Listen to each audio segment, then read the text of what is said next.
ఒక్క మెషిన్తో కూడా స్టార్ట్ చేయొచ్చు. ఒక 5,000 పెట్టి స్టార్ట్ చేసిన వాళ్ళు కూడా ఉన్నారు. నాదే ఎందుకు వాడాలని మీరు ఒకవేళ అడిగితే దాని సమాధానం ఏంటంటే నేను క్వాలిటీ మెయింటైన్ చేస్తాను. సో బేసిక్గా ఎవరైనా స్టార్ట్ చేస్తే ఎంత ప్రాఫిట్ వచ్చే అవకాశం ఉంటుంది? లేదా ముగ్గురు కానీ చేస్తున్నా 50,000 కూడా వచ్చినా రావచ్చు. బట్ మార్కెట్ ఉండాలి. అంటే మేబీ యూట్యూబ్లో నెలకు 1,00,000 వస్తుందని చెప్తా ఉంటారు. బట్ ఇదైతే లాస్ అయితే కాదు. డెఫినెట్గా కష్టపడితే వాళ్ళ కాళ్ళ మీద వాళ్ళు నిలబడవచ్చు. ఫెయిల్యూర్ అయిన వాళ్ళు కొంతమంది ఉంటారు కానీ సక్సెస్ అయిన వాళ్ళు చాలా మంది ఉంటారు. బ్రాండింగ్ కంపల్సరీ బ్రాండింగ్ చేయాలి. మార్కెట్లో నిలబడాలంటే కస్టమైజ్డ్ వాళ్ళని సాటిస్ఫై చేసి వాళ్ళు ఇచ్చిన డిజైన్ ప్రకారం కుడితే ఖచ్చితంగా మార్కెట్లో నిలబడతాం. ఎవరైనా స్టార్ట్ చేయవచ్చు. కమిట్మెంట్ అయితే కంపల్సరీ ఉండాలి. ఏదో ట్రైల్ వేద్దామనే వాళ్ళ మట్టుకు ఇది మొదలు పెట్టచ్చు.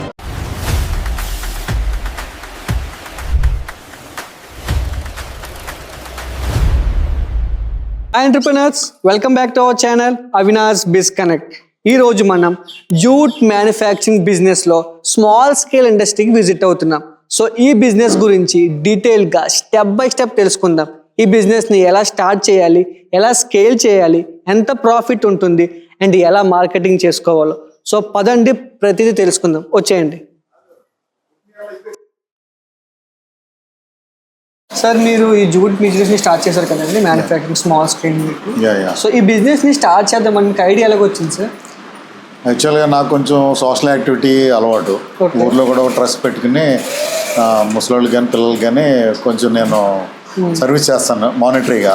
సో తర్వాత నా చుట్టుపక్కల ఉన్న వాళ్ళకి కూడా ఏదన్నా పని కల్పించాలని చెప్పి నేను ఎలాగో స్టీల్ ప్లాంట్లో పనిచేస్తున్నాను కాబట్టి సో వీళ్ళకి ఏం కనిపించాలని చాలా రోజులుగా ఆలోచిస్తుంటే ఒకరోజు సడన్గా అనిపించింది, ఈ జూట్ బ్యాగ్ స్టిచ్చింగ్ పెడితే కొంతమంది స్టిచ్చింగ్ నేర్పితే వాళ్ళకి పని కల్పించినట్టు ఉంటుంది. ఎన్విరాన్మెంట్కి కూడా మన జూట్ ఎకో ఫ్రెండ్లీ కాబట్టి బయోడిగ్రేడబుల్ మెటీరియల్ కాబట్టి బాగుంటుంది అని చెప్పేసి ఐడియాతోటి నేను ఇది స్టార్ట్ చేయడం జరిగింది. అదేవిధంగా కొంతమందిని పిలిచి 2 బ్యాచ్ల కింద ట్రైనింగ్ ఇప్పించి వీళ్ళకి నేను ఒక ఉపాధి కల్పిస్తున్నాను.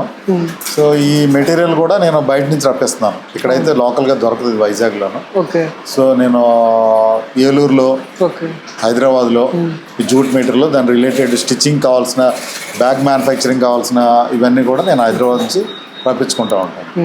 సో ఇది యాక్చువల్గా ప్లాస్టిక్ అవాయిడ్ చేయడం అనేది ఒక గవర్నమెంట్ పాలసీగా ఉంది కాబట్టి సో దాన్ని కూడా మనం జూట్ని ఎంకరేజ్ చేస్తే బాగుంటుందనే ఉద్దేశంతో నేను స్టార్ట్ చేయడం జరిగింది. సో సార్, ఈ బిజినెస్ని స్టార్ట్ చేసినప్పుడు స్టార్టింగ్ ఆ స్టేజ్లో ఫియర్ ఉంటుంది కదా సార్, అప్పుడు దాన్ని ఎలా మీరు ఓవర్టేక్ చేసి ముందుకు వెళ్ళారు?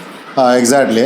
నేను కొంతమందిని ట్రైనీస్ని కొంతమంది లేడీస్ని పిలిచి ఒక ఆల్ ది వే లాంగ్ నుంచి తుని ఏరియా నుంచి ఒక ట్రైనర్ని తీసుకొచ్చాను. ఇక్కడికి వచ్చిన తర్వాత ఏంటంటే వాళ్ళకి కొత్త, నాకు కొత్త. వాళ్ళ మెషిన్స్ మీద కూర్చోవడం వల్ల ఒక 3 డేస్కి వాళ్ళు కొంచెం కొంతమంది మెడ నొప్పి అని, నడువు నొప్పి అని కొంచెం ఇబ్బంది పడి ఆల్మోస్ట్ వాళ్ళు ఆగిపోయారు. ఆగిపోతే నేను 1 వీక్ గ్యాప్ తీసుకుని ఏం చేయాలి, ఎలా చేయాలని మళ్ళీ ఇంకొక బ్యాచ్ని నేను పిలుచుకుని ఆ ట్రైనర్ కూడా ఆవిడ రాలేకపోయింది, దూరం నుంచి రావాలి కాబట్టి రాలేకపోయింది. లోకల్గా ఇంకొక ట్రైనర్ తీసుకుని మిగిలిన కొంతమందిని ట్రైన్ చేసి సో వాళ్ళతో ఇప్పుడు రన్ చేస్తున్నాను. అది నాకు కొంచెం డ్రాబ్యాక్ అయింది. ఎందుకంటే ఎవరైనా అయితే జస్ట్ ఒక ఎయిమ్ లేకుండా స్టార్ట్ చేసిన వాళ్ళు అయితే అది ఆపేసి ఉండేవాళ్ళు. స్ట్రగుల్ చూసి ఆపేసి ఉండేవాళ్ళు. నేను ఆ ఉద్దేశం కాదు, ఎంత స్ట్రగుల్ అయినా ఫేస్ చేసి చెయ్యాలనేది నాకు కొంచెం ఈ బిజినెస్ చేసి నేను కొంతమందికి ఉపయోగపడాలి. అల్టిమేట్గా బిజినెస్ అంటే ఓనర్ కూడా బెనిఫిట్ ఉంటుంది. సో మా మిసెస్ పేరున నేను ఇది స్టార్ట్ చేయడం జరిగింది. ఈ ఉన్న మా ప్రెమిసెస్నే నేను డెవలప్ చేసి వాడవచ్చు. ఎందుకంటే బిజినెస్ అనేటికి చాలా ఫిక్స్డ్ కాస్ట్, ఓవర్ హెడ్ కాస్ట్లు ఎక్కువ ఉంటాయి. షెడ్ ఉంటుంది, దానికి మెషినరీ ఉంటుంది.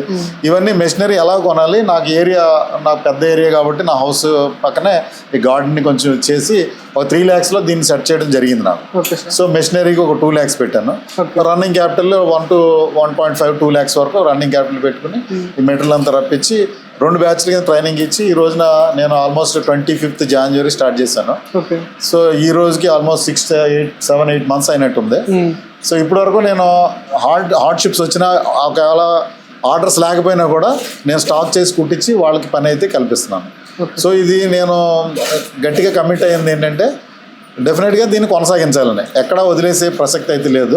Okay sir. సో ఆ ఉద్దేశంతో నేను స్టార్ట్ చేశాను. సో స్టార్టింగ్లో ఇక ఈ 2026లో ఎవరైనా సరే ఈ జూట్ మ్యానుఫ్యాక్చరింగ్ బిజినెస్ని స్టార్ట్ చేద్దాం అనుకుంటే ఎంత ఇన్వెస్ట్మెంట్ ఉంటే వాళ్ళు ప్రాపర్గా రన్ చేయవచ్చు సార్?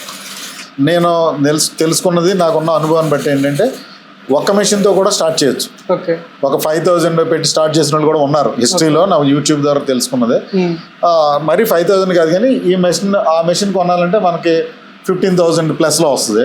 వేరే ఈ మెషిన్ అయితే 22,000 అబవ్ అవుతుంది, వేరే ఈ మెషిన్ అయితే 25,000 అబవ్ ఉంటుంది. Okay sir. సో ఒక్క మెషిన్తో కూడా స్టార్ట్ చేయొచ్చు, ఒక్క మనిషి కూడా స్టార్ట్ చేయొచ్చు. సో తను చేస్తూ ఎదుటి వాళ్ళకి ఎంకరేజ్మెంట్ ఇస్తూ డెవలప్ చేసుకోవచ్చు. కానీ జనరల్గా లేడీస్ స్టార్ట్ చేసేటికి ఏంటంటే ఇంట్లో ప్రాబ్లమ్స్ ఉండొచ్చు, లేదా సొసైటీలో ప్రాబ్లమ్స్ ఉండొచ్చు, లేదా తనకి ఏదన్నా ప్రాబ్లం ఉండొచ్చు, దానివల్ల వాళ్ళు ఆగిపోవడానికి అవకాశాలు ఎక్కువ ఉంటాయి. సో నేను వాళ్ళందరినీ గమనించి వాళ్ళకి ఏమైనా ఇబ్బంది ఉందా ఏంటి దానికి అనుగుణంగా, ఒకవేళ నిజంగా నేను సిక్ అయిపోయిన మానేసానంటే మనం ఏం చేయలేం కదా. సో ఇవన్నీ ఓవర్కమ్ చేసుకుంటూ నేను ఇదైతే నడిపిస్తున్నాను. ఎవరైనా కొత్తగా మొదలు పెట్టాలంటే మంచిదే, మొదలు పెట్టచ్చు. మినిమం ఇన్వెస్ట్మెంట్ ఒక మెషిన్ కొనుక్కుంటే 15,000, ఆ మీటర్లో ఒక 10,000 అలా కొనుక్కున్నా కూడా స్టార్ట్ చేసేయచ్చు. కానీ అది ఎన్నాళ్ళు ఉంటుంది ఏంటనేది వాళ్ళు ప్లాన్ చేసుకోవాలి.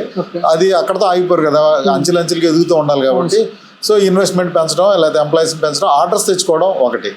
మెయిన్ ఏంటంటే ఎవరు ట్రైన్డ్ మ్యాన్ పవర్ని రీటైన్ చేయడం అనేది నేను చాలా ఇంపార్టెంట్గా ఫీల్ అవుతున్నాను. అది కొంచెం టఫ్ జాబ్, దాన్ని ట్యాకిల్ చేయడం కష్టం. ఎందుకంటే వాళ్ళకి ఫిజికల్గా ఇబ్బంది వచ్చిన వాళ్ళని కష్టపెట్టి అక్కడ కూర్చోబెట్టి కుట్టించలేము మనం. సో జనరల్గా ఈ స్టిచ్చింగ్ అనేది నార్మల్ స్టిచ్చింగ్ అంటే దీనికి హార్డ్గా ఉంటుంది. ఇది ఆ మెషినరీ కానీ, ఆ నీడిల్స్ కానీ, ఆ క్లాత్ కానీ అంత హార్డ్గా ఉంటాయి. ప్రతి ప్రాపర్గా చెక్ చేసుకుని చెయ్యాలి. అది కొంచెం హార్డ్షిప్. జనరల్గా మామూలు ఫ్యాబ్రిక్ కుట్టినట్టుగా, క్లాత్ కుట్టినట్టుగా దీనికి కుట్టలేదు. సో సెపరేట్ స్కిల్ దీనికి అవసరం, ఓపిక అవసరం, ఆరోగ్యంగా ఉండడం అవసరం. అందులో ఏది ప్రాబ్లం వచ్చినా కూడా ఇబ్బంది పడాలి. ఎవరైతే ఇన్వెస్ట్ చేస్తారో నాలాగా, సో అది చూసుకునే ముందు ఎవరైనా స్టార్ట్ చేయొచ్చు, నో ప్రాబ్లం. దీనిలో మీరు చెప్పినట్టు 18,000 స్టార్ట్ చేయొచ్చు, 20,000 స్టార్ట్ చేయొచ్చు అండ్ ఏదైనా వాళ్ళు. సో ప్రతి ఒక్క మిషనరీలో డిఫరెన్స్ ఏంటి సార్? ఆ మిషన్లో డిఫరెన్స్ ఏంటి, ఈ మిషన్లో డిఫరెన్స్ ఏంటి, ఆ మిషన్లో డిఫరెన్స్ ఏంటి? యాక్చువల్గా ఇదైతే చాలా స్మూత్గా ఉంటుంది.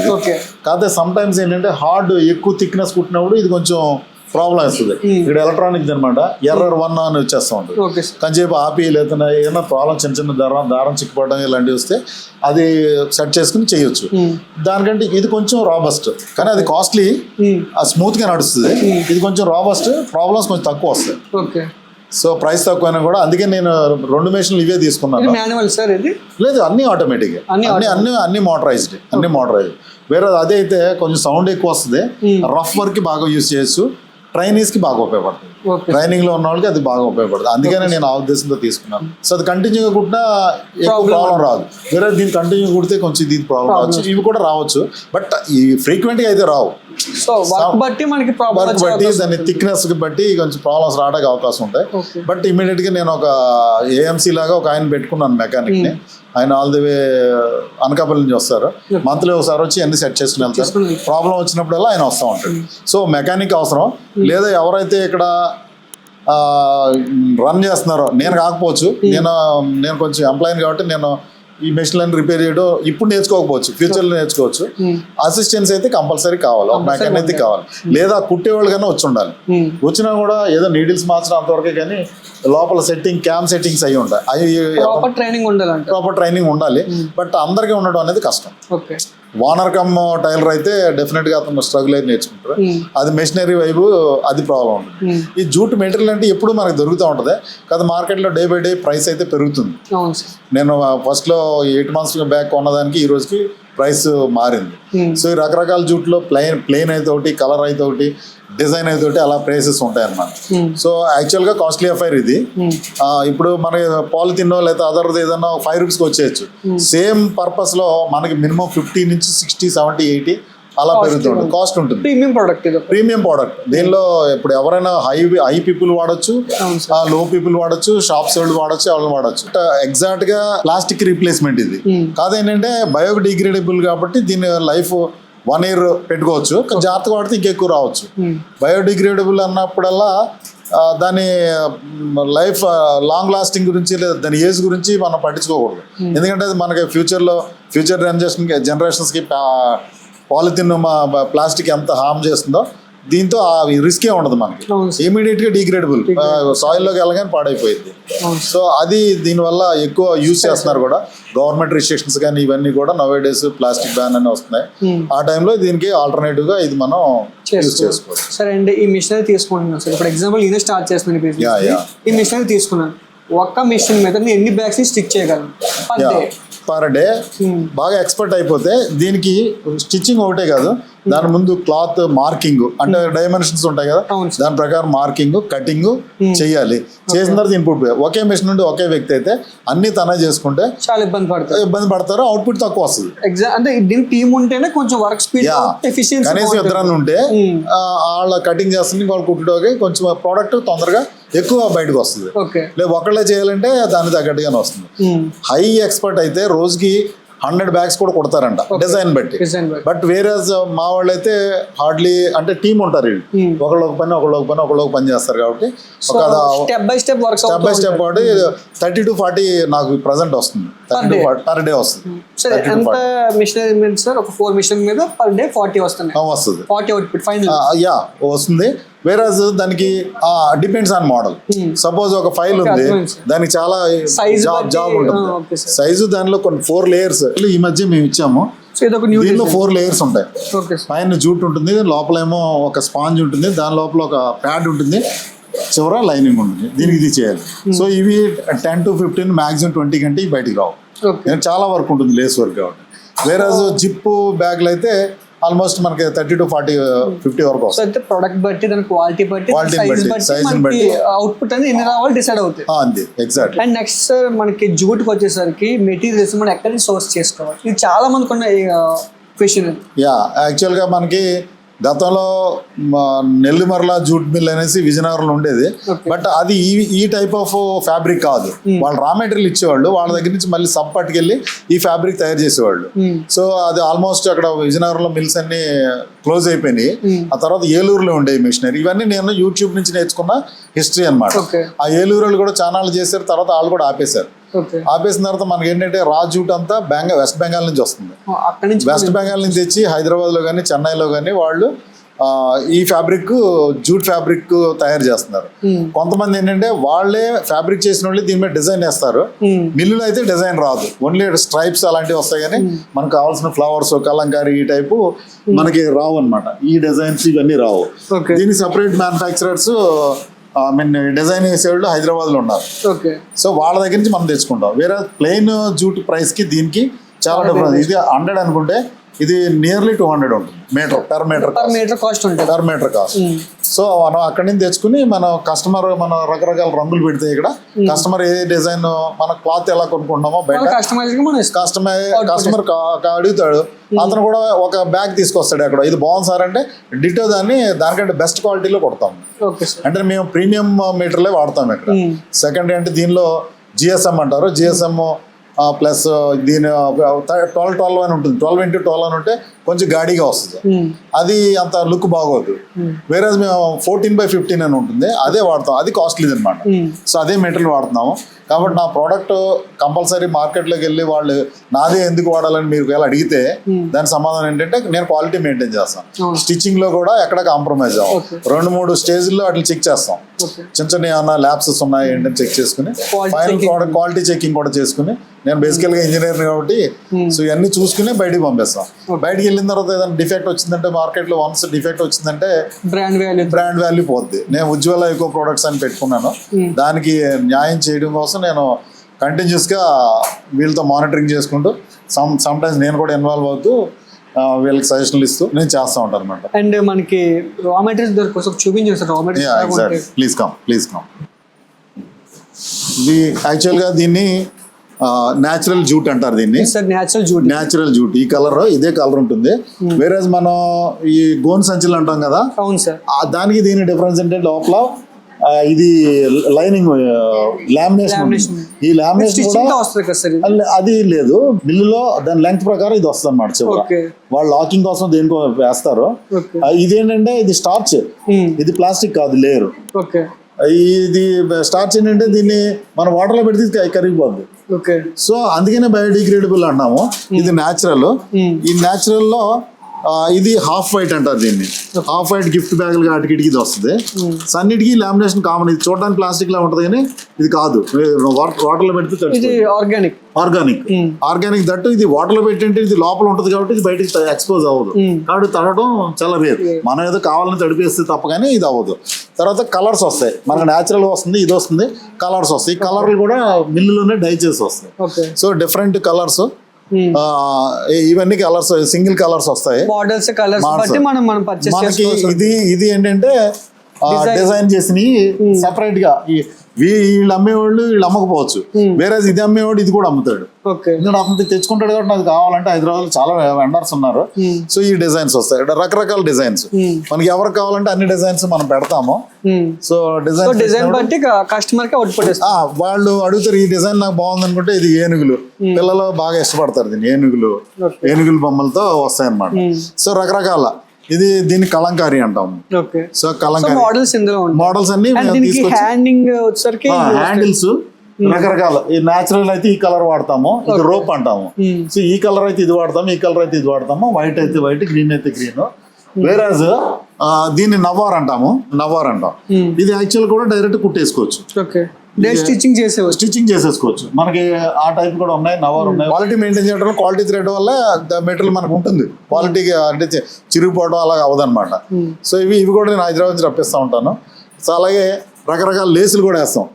మీరు ఎంతమంది చూసినట్టుగా ఈ లేస్ అనమాట, డిజైనింగ్ ఎక్స్ట్రా డెకరేషన్ అనమాట వాటికి. సో రకరకాల లేసులు వేస్తా ఉంటాం. ఇందాక ఫైల్ చూసాం కదా, ఫైల్ ఉన్నాయి కదా. సో ఇవన్నీ మనకు మేజర్ గా ఇవి ఇంపోర్ట్ చేసుకోవాల్సింది హైదరాబాద్ అండ్ వెస్ట్ బెంగాల్ నుంచి చేసుకోవాల్సి. ఇవైతే మనకే ఇక్కడ లోకల్ గా దొరుకుతున్నాయి. ఇవైతే దొరుకుతున్నాయి. వేరే మీరు లామినేషన్ వేసేవి ఇది న్యాచురల్ నాన్ ఓవెన్ అంటారు దీన్ని. నాన్ ఓవెన్ ఇది కూడా ఇక్కడ మనకు వైజాగ్ లో దొరకట్లేదు కానీ హైదరాబాద్ కానీ ఏలూరు కానీ తెచ్చుకోవాలి. ఇది నాన్ ఓవెన్. దీనిలో కూడా రకరకాల కలర్స్, దీనిలో కూడా సైజులు ఉంటాయి. ఇది లోపల వేసి మనం లేడీస్ బ్యాగ్స్ కానీ వీటికి ఇది పెడతాం అనమాట. ఇది లామినేషన్. తర్వాత ఈ జూట్లో కూడా రకరకాల జూట్లు ఉంటాయి. ఇది చాలా ఆక్స్ఫర్డ్ అంటారు దీన్ని. ఇది హెవీ కాస్ట్, 220 రూపాయలు మేడం. చాలా క్వాలిటీగా ఉంటుంది. ఇది ఎవరో కానీ అడగరు. సార్ ఈ బిజినెస్ గురించి స్టెప్ బై స్టెప్ సార్ ఎలాగ మనం ఒక ప్రోడక్ట్ ని ఎలా ఫైనల్ స్టేజ్ కలగలుగుతుందో ప్రాసెస్ మొత్తం చూపించండి సార్. డెఫినెట్లీ.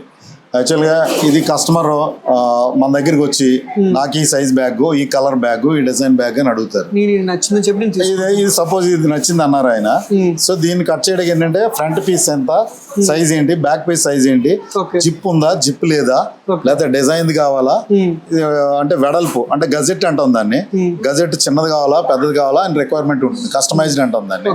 సో దాని ప్రకారం ఇచ్చిన దాని ప్రకారం ముందు మనం మార్కింగ్ చేసుకుని, సో పెన్సిల్స్ ఉంటాయి, పెన్స్ ఉంటాయి, మార్క్ చేసుకుని ఆ మార్క్ ని మాన్యువల్ గా సిజర్స్ తో కూడా చేయొచ్చు. కొంచెం సింపుల్ గా అవ్వాలంటే ఈ సింగిల్ అయితే సిజర్స్ తో చేసేసుకోవచ్చు. అంటే సింగిల్ ను తక్కువ అయితే ఒక 20-25 అలా ఉంటే దీంతో చేసుకోవచ్చు. వేరే ఎక్కువ ఉన్నాయి అనుకో, బల్క్ గా ఉంటే మటుకి 100-200 చేయాలంటే దీన్ని ఒక 10 లేయర్స్ వరకు ఇలాంటి లేయర్స్ పైది మట్టికి మాస్టర్ కట్ చేసుకుని పెట్టుకుని దాని మీద మామూలు ఇదే లెంగ్త్ లో ఏదో ఉందో లెంగ్త్ లో 10 పీసులు పెట్టేసుకుని పైది కట్ చేసుకుంటూ వెళ్తే కింద ఆటోమేటిక్ కట్ అయిపోతుంది. ఇది 6500 ఇది దీని ప్రైస్. సో మనం మాన్యువల్ గా చేసిన ఒక రోజు అంతా చేస్తే దీన్ని 1 hour లో చేసేయచ్చు. దీన్ని చాలా ఎక్కువ వస్తుంది. కాబట్టి ఎక్కువ బల్క్ లో ఓపెన్ అయ్యి ఈ మెషిన్ కంపల్సరీ వాడతాం అన్నమాట. సో దీన్ని ఇలా ఆన్ చేసుకుని పవర్ చేసుకుని ఈ మార్కింగ్ ప్రకారం సో దీన్ని మనకి ఏమైనా జిప్ ఫ్లాప్స్ కానీ వాటికి ఇది ఈ సైజ్ వాడుకోవచ్చు అన్నమాట. సో ఇది ఈ మెషిన్ తో ఉన్న అడ్వాంటేజ్ మనకి. స్టార్టింగ్ ఫస్ట్ స్టేజ్ అనేది మనం కట్ చేసుకుంటాం, సైజ్ చెక్ చేసుకుని సో మామూలుగా ఇస్తాము. ఇచ్చినప్పుడు అదే పీసులు తీసుకుని దాని వీటి ఫ్రంట్ పీస్ బ్యాక్ పీస్ అంటారు. ముందు ఇవన్నీ అతుక్కుంటారు వీళ్ళు. స్టిచ్చింగ్ చేసి వచ్చిన తర్వాత లేదు, ఇదే స్టార్టింగ్ యాక్చువల్ గా. అది ఫైనల్ దాని గజెట్ అంటాము. సో ముందు ఇవి చేసుకుంటారు, అంటే ప్యారలల్ గా జరుగుతూ ఉంటాయి. ఫస్ట్ ఏం లేదు కానీ ఇవి సెట్ చేసుకుంటారు ముందు. సో ఈ కరెక్ట్ గా దాని మీద పెట్టుకుని సో దానికి మనం ఇది పెడతాం కానీ దాన్ని గజెట్ అంటాము భాషలోను. సో దాన్ని కుడతారు, ఓకే. స్టిచ్చింగ్ అవుతుంది సార్. స్టిచ్చింగ్ డైరెక్ట్ గా ముందు అవి ప్రిపేర్ చేసుకుంటారు హ్యాండిల్స్ తోటి. తర్వాత వేసుకోవడం కష్టం, తర్వాత వేయడం కష్టం. ముందే వేసుకుని రెడీ చేసుకుంటారు. సో ఇది గజెట్ తీసుకుని, ఇది కొంచెం స్కిల్ ఉండాలి దీనికి. మామూలుగా ఎలా కుట్టేయచ్చు కానీ దీన్ని మళ్ళీ దాన్ని ఫోల్డ్ చేసి పెట్టాలంటే మనకు అర్థం అవుతుంది. సో ఇది కొంచెం అలా ఫోల్డ్ చేసి ఏంటంటే స్కిల్ ఉంటే కానీ అది రాదు. ఓకే. అండ్ దీని తర్వాత ఫైనల్ స్టేజ్కి వెళ్ళిపోతుందా సార్? మోస్ట్లీ ఇదే ఫైనల్ స్టేజ్. మనకి మొత్తం ఇక్కడ స్టిచ్చింగ్ అయిపోతుంది. అంటే ఆ గజెట్ ఆవిడ కుడుతున్నారు కదా, అది మనకి ఆల్రెడీ కుట్టేసి వచ్చింది ఇది. సో ఆ కలర్ కావాలంటే ఆ కలర్ కుట్టుకోవచ్చు. సో ఇది ఫైనల్ స్టేజ్ యాక్చువల్ గా. ఇదే ఫైనల్ స్టేజ్. అది ఒకటి ప్రిపేర్ చేశారు, అది ఒకటి ప్రిపేర్ చేశారు హ్యాండిల్స్. స్టిచ్చింగ్ అయింది, ఐ మీన్ కటింగ్ అయిన తర్వాత ఇది ఫైనల్ స్టేజ్. బ్యాక్ షేప్ వచ్చేస్తుంది మన దీన్ని. స్టిచ్చింగ్ వర్క్ అంతా మాత్రం ఫైనలైజ్ అంతా స్టిచ్చింగ్, మాన్యువల్ ఏమి ఉండదు. వేరే మన షర్ట్స్ కానీ ఇంకేదైనా బ్లౌజెస్ కానీ మాన్యువల్ వర్క్. అఫ్కోర్స్ ఈ నవేడేస్ బటన్స్ కూడా ఏదో మెషిన్స్ వచ్చినట్టు ఉన్నాయి. వేరే ఇదంతా మటుకి మాన్యువల్ గా స్టిచ్చింగ్ తోనే అవ్వాలన్నమాట. Okay sir. సో ఫైనల్ గా బిజినెస్ సంబంధించేసరికి ప్రాఫిట్ మార్జిన్ వచ్చేసరికి ఒక మంత్లీ ఎంత ప్రాఫిట్ వచ్చే అవకాశం ఉంటుంది? వాస్తవాన్ని చెప్పాలంటే జూట్ మీటర్ ఎంత కొన్నానో ఆ మీటర్లో ఎన్ని బ్యాగులు వస్తున్నాయి దాన్ని బట్టి నేను ప్రైసింగ్ చేసుకుంటా ఉంటాను.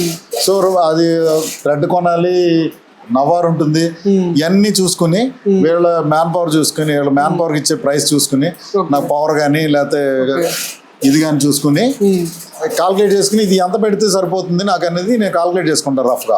May not be exactly. So చేసుకుని దాన్ని బట్టి ప్రైసింగ్ వేస్తాను. ఎవరన్నా వచ్చి ఎంత మొహాటం ఉన్నా కూడా నాకు సపోజ్ దాని మ్యానుఫ్యాక్చరింగ్ కాస్ట్ 100 రూపాయలు పడితే అతను 80 రూపీస్కి అడిగితే నేను ఇవ్వలేను. నాకు ప్రాఫిట్ ఇవ్వకపోతే 100 అని ఇచ్చేస్తాను తప్పగానే. 110 120 వేసుకోవచ్చు. అలా కాకుండా 100 గానే ఇస్తాను కానీ 90కో 80కో నేను ఇవ్వలేను. సో నాకు ప్రజెంట్ అయితే నేను కాల్కులేట్ చేయకపోయినప్పటికీ రఫ్గా నా ఎంప్లాయీస్కి ఇచ్చే శాలరీకి వస్తుంది, ప్రజెంట్ అయితే వస్తుంది. కొంత ప్రాఫిట్ ఉంటుంది. అది నేను ఎగ్జాక్ట్ గా కాల్కులేట్ చేసి నాకు ఒక ఆడిటర్ కూడా ఉన్నారు. సో ఆయన నాకు చెప్తారు అనమాట. సో బేసిక్ గా ఎవరైనా స్టార్ట్ చేస్తే ఎంత ప్రాఫిట్ వచ్చే అవకాశం ఉంటుంది? ఖచ్చితంగా వాళ్ళు జాగ్రత్తగా చేసుకోగలిగితే 2-3 కలిపి చేసుకుంటే వాళ్ళకి ఒక నెలకి 20 to 25 బేసిక్ కంపల్సరీ వస్తుంది.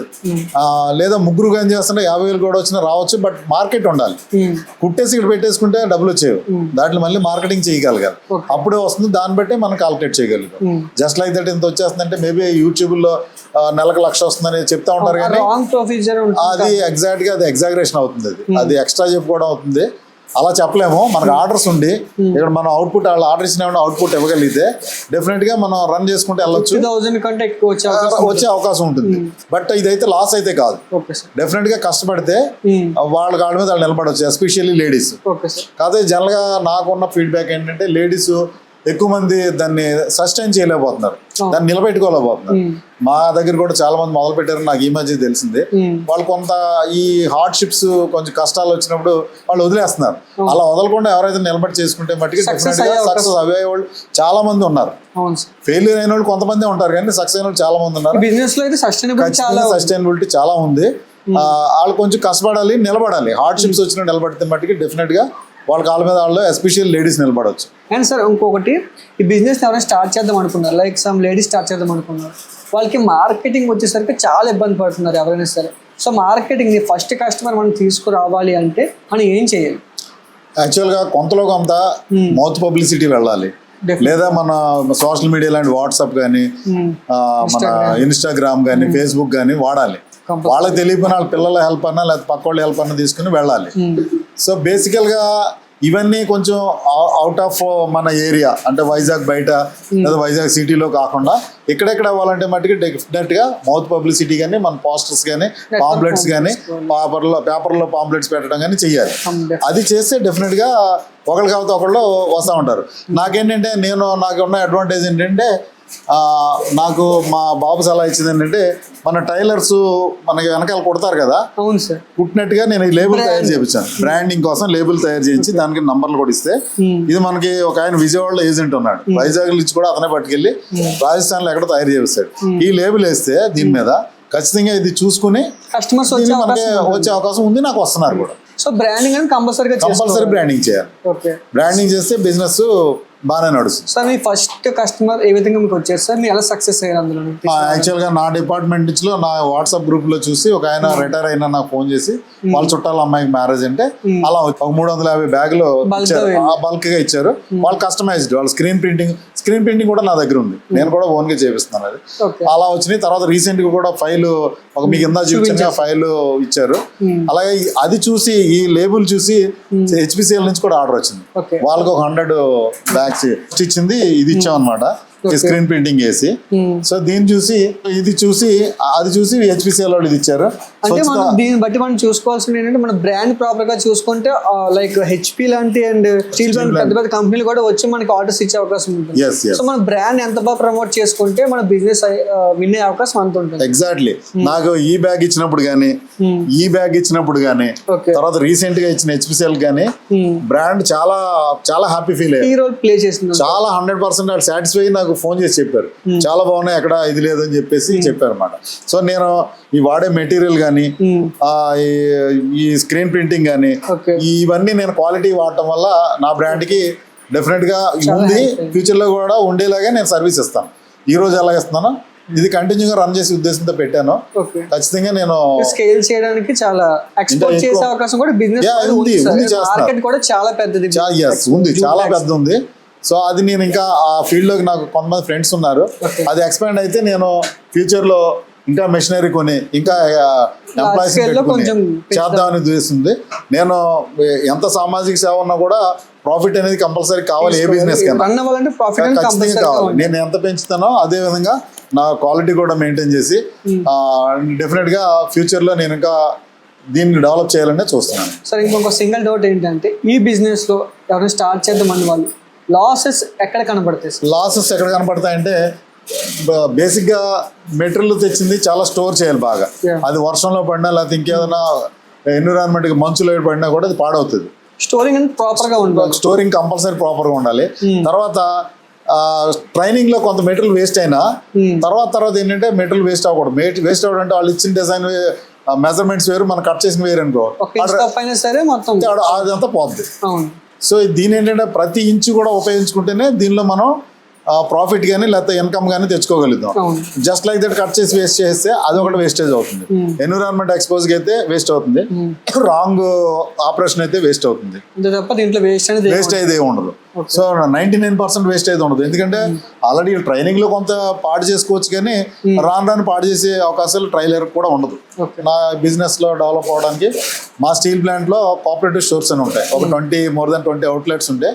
దగ్గరలో ఉన్న అవుట్లెట్స్ కి 9 outlets కి నేను సప్లై చేస్తున్నాను. సో వాళ్ళకి మంత్లీ ఒక 50 డిఫరెంట్ మోడల్స్ 50 to 60 ఇస్తున్నాను నేను.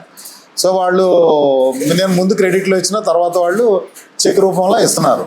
సో అది నా కంటిన్యూస్ బిజినెస్. క్రెడిట్ కూడా కీ రోల్ ప్లే చేస్తుంది. క్రెడిట్ కూడా అంటే కొంచెం స్టార్టింగ్ ఒక మిషన్ తో మొదలు పెట్టిన వాళ్ళు క్రెడిట్ ఇవ్వలేరు. వేరే నేను కొంచెం ప్రిపేర్ అయి ఉన్నాను కాబట్టి కొంత క్రెడిట్ ఇచ్చినా పర్లేదు. Scale some amount of scale లో ఉంటే తప్ప క్రెడిట్ ఇవ్వలేరు. అదే చిన్నగా అప్పుడు కూడా మొదలు పెట్టిన వాళ్ళు క్రెడిట్ ఇవ్వడం కష్టం. ఇప్పుడు నేను కొంచెం ప్రిపేర్డ్ గా ఉన్నాను కాబట్టి ఇబ్బంది పడే అవకాశం ఉంటుంది. డెఫినెట్ గా అక్కడ డబ్బులు రాకపోతే రా మెటీరియల్ కొనలేరు. రా మెటీరియల్ కొనకపోతే ఇక్కడ ఆర్డర్ వచ్చినా కుట్టలేరు. కాబట్టి క్రెడిట్ స్టార్ట్అప్ వాళ్ళు స్టేజ్ మాత్రం ఇవ్వలేరు. సో అది నాకు కోఆపరేటివ్ అనేది నాకు బాగా ఉపయోగపడుతుంది. అది రికరింగ్ ఇన్కమ్ అన్నమాట. నాకు అవి అయిపోగానే నాకు ఆర్డర్ ఇస్తారు, నేను మళ్ళీ సప్లై చేస్తాను. అది ఆ విధంగా ఉంది. మాక్సిమం పెళ్ళిళ్ళకి ఫంక్షన్లకి వాటికి అంటే మినిమం 50 నుంచి 100, 150 అలాగే స్కూల్స్ సపోజ్ ఇప్పుడు వీళ్ళు 10th క్లాస్ మన దాజోక్ హై స్కూల్ వాళ్ళు 10th క్లాస్ వాళ్ళు ఉన్నారు, 1981-82 బ్యాచ్. వాళ్ళకి జడ్పీ దాజోక్ లో అల్యూమినియంలో నేను ఒక 100 బ్యాగ్స్ కుట్టిస్తున్నారు అన్నమాట. ఒక ఆయన ఆర్డర్ ఇచ్చారు. సో మనం మార్కెట్లో నిలబడాలంటే కస్టమైజ్డ్ వాళ్ళని సాటిస్ఫై చేసి వాళ్ళు ఇచ్చిన డిజైన్ ప్రకారం కుడితే ఖచ్చితంగా మార్కెట్లో నిలబడగలం. అండ్ ఫైనల్గా వన్ థింగ్, ఈ బిజినెస్ని ఎవరైనా స్టార్ట్ చేద్దాం అనుకుంటే ఎలాంటి వాళ్ళు స్టార్ట్ చేస్తే ఈ బిజినెస్లో గ్రో అవ్వగలరు అండ్ సస్టైన్ అవ్వగలరు? ఫస్ట్ అండ్ ఫార్మోస్ట్ థింగ్ ఏంటంటే వాళ్ళ కమిట్మెంట్ ఉండాలి. ఈ జూట్ బిజినెస్ చేయాలి, దీని మీద నిలబడాలి, దీని మీద ప్రాఫిట్ తేవాలి, కొంతమంది పని కల్పించాలి అని కమిట్మెంట్ ఉంటే ఖచ్చితంగా దీనిలో ముందుకెళ్ళొచ్చు. వాళ్ళకు 25,000 నుంచి మొదలు పెట్టినా, 15,000 పెట్టి మెషిన్ కొన్నా, 10,000 పెట్టి మీటర్లు కొనుక్కున్నా ఇంట్లోనే మొదలు పెట్టుకోవచ్చు. స్లోగా డెవలప్ చేసుకుంటే క్వాలిటీ మెయింటైన్ చేస్తూ కస్టమర్స్కి సాటిస్ఫాక్షన్ ఇస్తూ చేసే మట్టుకి 25,000తో దీన్ని మొదలు పెట్టచ్చు. ఖచ్చితంగా వాళ్ళ కమిట్మెంట్ అనేది మెయిన్. ఎవరైనా స్టార్ట్ చేయొచ్చు. కమిట్మెంట్ అయితే కంపల్సరీ ఉండాలి. ఏదో ట్రైల్ వేద్దామనే వాళ్ళ మట్టుకి ఇది మొదలు పెట్టద్దు. సార్ వన్ ఫైనల్ థింగ్, మన వ్యూవర్స్ కి ఎవరైనా బిజినెస్, ఈ బిజినెస్ అనే కాదు ఏ బిజినెస్ అయినా స్టార్ట్ చేద్దాం అనుకుంటే వాళ్ళకి ఎలాంటి మైండ్ సెట్ ఉండాలి? ఖచ్చితంగా యాక్చువల్ నేను ముందే చెప్పాను, నేను long ఏగో 20 years back 25 years back marketing MBA చేశాను ఇగ్నో నుంచి. సో దానిలో ఏంటంటే మనం జాబ్ చేసేవాళ్ళు అయితే ఓకే, అందరికీ జాబ్లు ప్రైవేట్లోనూ దొరకవు, గవర్నమెంట్లోనూ దొరకవు. కాబట్టి ఏదో బిజినెస్ చూస్ చేసుకోండి, ఏదో ఎంత చిన్నదైనా కానీ దాని మీద మీరు కమిట్ అయ్యి ఉండండి. ఇది నేను చెయ్యాలి, ఇది చెయ్యాలి కంపల్సరీ అనే దాన్ని ఏ బిజినెస్ అయినా స్టార్ట్ చేయొచ్చు. దాన్నే మనం లేటెస్ట్ లాంగ్వేజ్లో స్టార్ట్అప్ అంటాం. ఆ స్టార్ట్అప్ కోసం రకరకాల యూత్లో రకరకాల ఆలోచనలు వస్తాయి బ్రెయిన్లో. స్క్రీన్ ప్రింటింగ్ అవ్వచ్చు, లేకపోతే 3D ప్రింటింగ్ అవ్వచ్చు, రకరకాలుగా ఉంటాయి, లేటెస్ట్ ట్రెండ్లో ఉన్నాయి. ఇది లేడీస్ అయినా జెంట్స్ అయినా అది అనుకుని దాన్ని ఎంత కష్టమైనా ఇంప్లిమెంటేషన్లో తీసుకొచ్చి మార్కెట్లో తీసుకెళ్ళగలిగితే మటుకు డెఫినెట్గా ప్రతి వాళ్ళు సక్సెస్ అవ్వచ్చు. పిల్లలు అందరూ గవర్నమెంట్ ఉద్యోగం లేకపోతే సాఫ్ట్వేర్ ఉద్యోగం అనే ట్రెండ్ క్రేజీలో ఉన్నారు కాబట్టి అవే ఉండక్కర్లేదు, మీరు సొంతంగా ఏదైనా నిలబడవచ్చు. కానీ నవేడేస్ ట్రెండ్ మారుతుంది, ఎందుకంటే సెంట్రల్ గవర్నమెంట్ MSMEలు కానీ PMEGPలు కానీ బోల్డెన్ స్కీమ్స్ ఇస్తున్నారు, లోన్స్ కూడా ఇస్తున్నారు, బ్యాంక్ వాళ్ళు కూడా లోన్స్ ఇస్తున్నారు. కాబట్టి ఎవరైనా మటుకి బిజినెస్ చేయాలన్న వ్యూలో ఉన్న వాళ్ళు అయితే డెఫినెట్గా ఎనీ బిజినెస్ చేయొచ్చు. ఇదే చేయాలని లేదు, ఇది చేసినా ఓకే. అలా కాకుండా ఏదైనా చేస్తే మటుకి డెఫినెట్గా వాళ్ళు సక్సెస్ అవుతారు. వాళ్ళతో పాటు కొంతమందికి ఉపాధి కల్పిస్తారు. సో తన కాళ్ళ మీద తన మీద, అది లేడీస్ అవ్వచ్చు జెంట్స్ అవ్వచ్చు, వాళ్ళ తన కాళ్ళ మీద తన నిలబడటమే కాకుండా పక్క వాళ్ళు కూడా ఉపాధి కల్పించవచ్చు. తద్వారా సొసైటీకి కూడా GDP పెరుగుతుంది, గ్రాస్ డొమెస్టిక్ ప్రోడక్ట్ అంటాం కదా. సో ప్రతి వాళ్ళు ఇది ఎక్కడికి వెళ్ళినా ఇండియాలోనే ఉంటుంది మన డబ్బులు, ఎక్సెప్ట్ మన ఫారిన్కి ఎక్స్పోర్ట్ చేస్తే తప్ప. కానీ ఈ డబ్బు మన దగ్గర ఉంటుంది కాబట్టి మన ఎకానమీ డెవలప్ అవుతుంది బ్రాడ్గా ఆలోచిస్తే. సో మోస్ట్లీ బిజినెస్ చేసి చదువుకున్న వాళ్ళందరూ ఆ విధంగా ఆలోచిస్తారు. మనకి ఎక్కడొచ్చేస్తుంది మన గ్రాస్ డొమెస్టిక్ ప్రోడక్ట్ అంటే తలసరి ఆదాయం ఉంటుంది తెలుగులో. ఎలా వస్తుందంటే ఇదంతా మనకి ఎక్స్చెక్కర్కి వెళ్తుంది. నేను GST కడతాను, పన్నులు కడతాను, దీని మీద ఆడికి ఇస్తాను, ఇదంతా నేను ఇస్తున్నాను. కాబట్టి ఆ విధంగా కూడా దేశానికి మనం ఇండైరెక్ట్గా హెల్ప్ చేస్తున్నాం. సార్ అందుకే నేను కూడా ఈ యొక్క క్యాంపెయిన్ చేస్తున్నాను, ప్రతి బిజినెస్ గురించి రియాలిటీ ఇన్ఫర్మేషన్ని మన వ్యూవర్స్కి తీసుకెళ్దామని చెప్పి.